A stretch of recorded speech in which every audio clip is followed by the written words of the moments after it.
얘네가 성충에서 때를 잃어버리면은 그 진동을 느끼고 다 이렇게 같이 부활합니다. 공포영화 같죠? 지금 올해 서울 전역에서 나오고 있고요. 손쓸 방도가 없습니다. 저는 매년 기대됩니다. 내년에 또 어떤 곤충이 들어올까? 재밌는 게 최근에 캐나다랑 미국 쪽으로 유입이 돼가지고 한국의 뜨거운 맛을 미국에서 보여주고 있는데.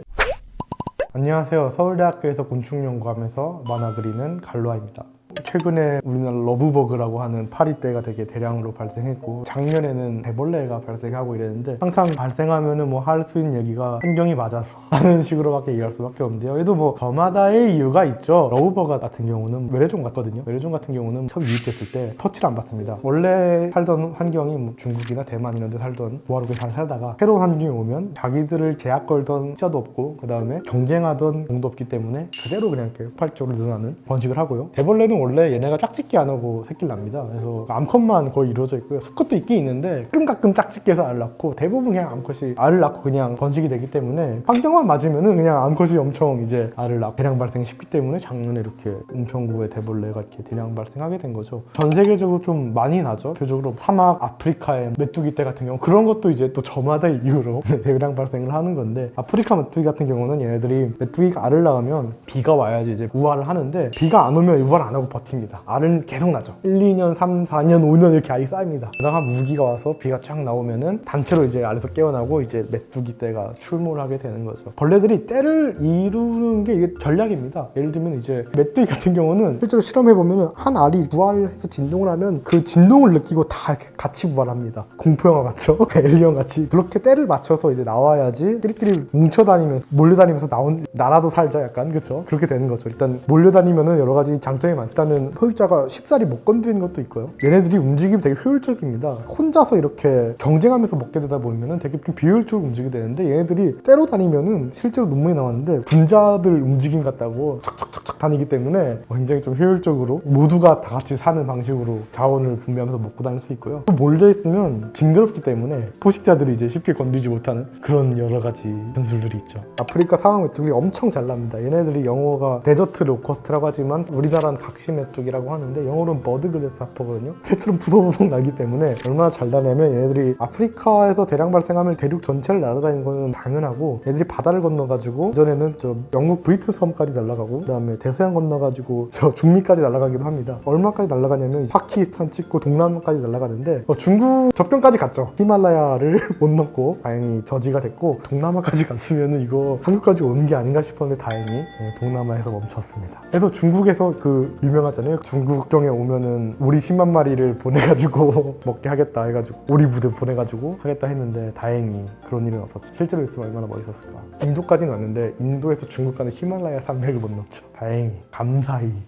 아프리카에 사막 메뚜기가 있다면 우리나라엔 풀무치가 있는데, 똑같이 로커스트라고 부르거든요. 메뚜기가 영어로 그냥 폴짝폴짝 뛰어다니는 그래스호퍼라 부르는데, 이제 때로 다니는 걸 이제 로커스트라고 불러요. 라틴어로 불탄 자리라는 뜻이에요. 그러니까 정말 때로 몰려다니면서 황폐화시킨다라는 뜻을 갖고 있는 애들인데, 그런 로커스트가 방금 말씀드린 사막 메뚜기랑 그다음에 풀무치, 이렇게 두 종류를 이제 로커스트라고 불러요. 물이 짖는 특성을 갖고 있는 거죠. 풀무치 같은 건 중국어로는 황충이라 그래요. 엄청 크고 가슴 모양이 황제의 황자가 있다 해가지고 마치 황제의 곤충이다 해서 황충이라 부르는데, 얘네 같은 경우는 이제 평소에는 평범하게 살죠. 사막 메뚜기도 마찬가지로 평범하게 살다가 개체수가 좀 많아진다 하면은 저기 집단으로 색깔이 바뀌면서, 약충 같은 경우는 막 시뻘개지면서 갑자기 약간 지옥에서 올라온 악마같이 이렇게 시뻘겋고 검해지면서 막 바뀌다가 이제 집단 행동을 하면서 때를 이루게 되는데요. 한국 같은 경우는 2014년에 한번 해남에서 풀무치가 그렇게 집단 발생이 난 적이 있는데, 놀랍게도 한 2, 3일 만에 농약 뿌리니까 다 갔고요. 우리나라가 대단합니다. 그래서 이제 정말 잘한 게, 아프리카도 그렇지만은 얘네가 성충에서 때를 잃어버리면은 손쓸 방도가 없습니다. 농약도 잘 안 먹고 튼튼하기도 하고 크기도 하고 이러는데, 약충 때 이제 죽여버리면은 빨리 제압이 되기 때문에 약충 때 손쉽게 제압했다고 설명할 수 있습니다. 근데 풀무치가 우리나라는 그렇게 최근에 있었지만 조선왕조실록에 되게 기록이 나오고요. 러브버그는 100% 무해합니다. 안심하셔도 되고요. 잘 보시면 검은색에 빨간색 등을 하고 있어요. 저희 연구실에서 연구했거든요. 아는 척하는 게 되게 부끄러운데, 붉은 등 우단 텅파이라고 붙였는데 말 그대로 붉은 등을 갖고 있어요. 이게 독이 있다, 약간 이런 경고색인데 허세입니다. 다른 곤충들은 그렇게 해서 독을 갖고 있는 게 많은데, 러브버그는 되게 허세고 독도 없고 물지도 않고 매개하는 질병도 없고 피 빨지도 않고 바싹 짝짓기 하다가 그냥 사라지는 곤충인데, 100% 무해하기 때문에 안심하면 됩니다. 근데 되게 재밌는 게 왜 러브버거라 불렸냐면 북미 지역에 이 러브버거가 원래 있었어요. 멕시코 지역에 살인데 점점 올라왔어요. 플로리다까지 쭉 해서 플로리다에서 기승이 됐는데 처음에는 막 와 이거 뭐냐고 막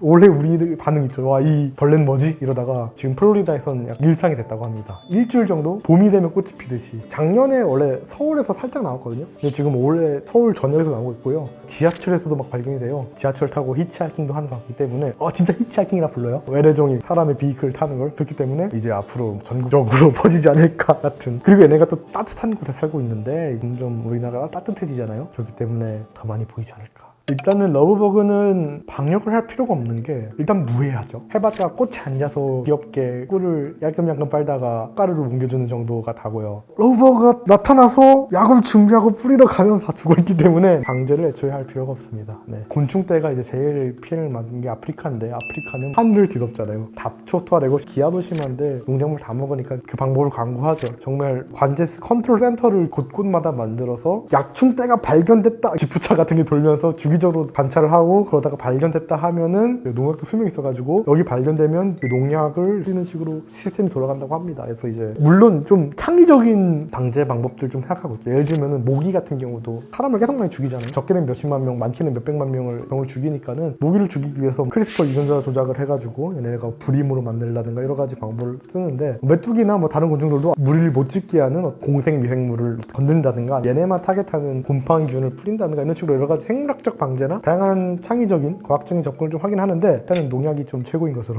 실제로 뭐 중국의 오리 10만 마리 같이 파키스탄 같은 경우는 사람이 몇 킬로당 얼마 주니까 다 잡았고요. 미국 같은 경우는 옛날에 로키산 메뚜기라고 그것도 이제 풀무치랑 사막 메뚜기랑 완전 또 다른 이제 메뚜기 중에 하나인데 몇 조 마리가 미국에 줄을 덮으면서 미국이 농작물을 초토화시키면서 유럽에서 건너온 그 임자들을 많이 괴롭혔다고 하는데 알을 이제 짱이 낳거든요. 알집을 몇 킬로 퍼오면은 얼마 주겠다 하니까는 몇십 년 만에 인간이 멸종시켰습니다. 인간의 능력은 대단하다 그렇게 말할 수 있을 것 같습니다. 위험한 곤충은 많죠. 세계적으로 있는데 한국 한정으로는 역시 K 말벌의 자랑거리 장수말벌이 있을 거라 생각이 드는데요. 전 세계 초거대 말벌이 발견됐다 해서 뭐 장수말벌보다는 안 되고요. 사람들이 진짜 큰 말벌 봤다. 저 장수말벌이다 하는데 여러분들은 진짜 장수말벌 잘 못 봤습니다. 위험한 곤충이고 말벌들은 되게 독이 센데 장수말벌은 몸집이 크다 보니까 독 양 자체가 많아가지고 좀 위험한 게 있죠. 덜 독이나 곤충 독에 알러지가 있거나 이러면 정말 되게 좀 위험하고 재밌는 게 최근에 캐나다랑 미국 쪽으로 유입이 돼가지고 한국의 뜨거운 맛을 미국에서 보여주고 있는데 난리가 났죠. 영어 이름이 차이니즈 킬러 와스프. 사실 코리안이죠. 코리안 워드 와스프인데 심지어 동남아산 외래종 말벌이 있는데 그게 유럽에서 완전 초토화시키고 있거든요. 한국은 그 확산 속도가 느립니다. 장수말벌 때문에. 장수말벌이 너무 세서 우리나라는 특히 벌들이 좀 떠는 벌들이 있어가지고 좀 위험한데 전 세계적으로 보자면 우리나라는 다행히 불독개미나 홍알개미 같은 좀 커다란 위험한 돌을 갖고 있는 개미들도 없고 다행히 사람 죽이는 거미도 없고 우리나라 같은 경우는 좀 벌만 좀 조심하면 되지 않나.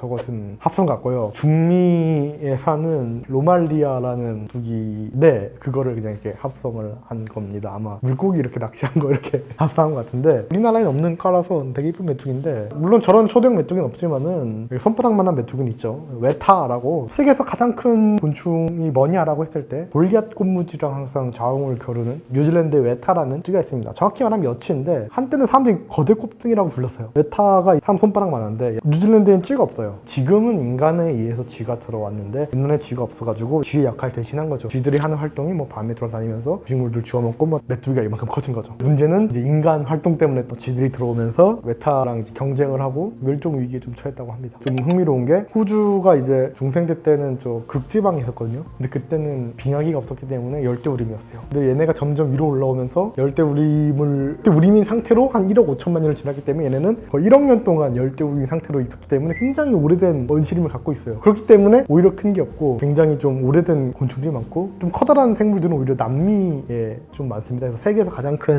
낙정벌레 타이탄하누스 실제로 봤어요. 남미 가서 잡아봤고 가장 무거운 곤충 중 하나인 뭐 악테온 장수풍뎅 이런 게 다 남미에서 등장하는데 그런 경우는 이제 크기 경쟁이 일어나면은 좀 커지게 되는데 멸종위기종을 호주에 보내면 거기서 죽겠죠. 호주는 무시무시하기 때문에 멸종위기종이 이미 우리나라에서도 비실비실하던 건데 호주라는 마을에 가면 일단 버틸 수 없고요. 그리고 그리고 두 번째로 호주는 엄청나게 자기들이 얼마나 훌륭하게 고립된 생태계인 걸 너무 잘합니다. 과거 중생대 때 떨어져가지고 정말 유대류, 포유류도 없는 생태계가 계속 이어져 온 그 되게 독특한 생태계를 알기 때문에 호주는 생물 검역을 되게 빡세게 해요. 곤충도 잡아서 못 가져가고 뭐 생물이 오면 그 되게 검역을 되게 열심히 하고 일단 외래종을 절대 받아주지 않습니다. 제가 보기엔 호주 같습니다. 열대가 동남아가 있고 남미가 있고 호주가 있는데요. 동남아는 이미 지구의 허파의 기능을 잃었습니다. 왜냐면은 진짜로 탄소보다 탄소 배출량이 더 높고요. 사탕수수 농사, 함유 농사 이걸로 전부 개간이 되고 있기 때문에 국가 생산에서 전부 다 농장이 되고 있어서 열대우림이 남아나는 게 정말 없습니다. 동남아의 곤충들은 이제 슬퍼하고 있고요. 아프리카 같은 경우는 수많은 내전과 히토류 개발과 그때 아프리카 숲도 만만치 않게 파괴되고 있죠. 그런데 이제 호주 같은 경우는 1억 년 동안 정말 운도 좋아요. 아프리카 열대우림은 굉장히 생긴 지 얼마 안 됐어요. 근데 이제 호주는 한 1억 년 동안 열대우림을 유지하면서 호주 정부가 정말 철두철미하게 보호하고 있기 때문에 인간에 의해서 잘 보호하고 있는 그런 동네가 아닌가 싶습니다. 물론 주관적인 입장이고요. 뭐 제일 좋은 곳은 인간이 닿지 않는 어디 우리가 이름도 모르는 어디 남태평양의 섬이겠죠. 네.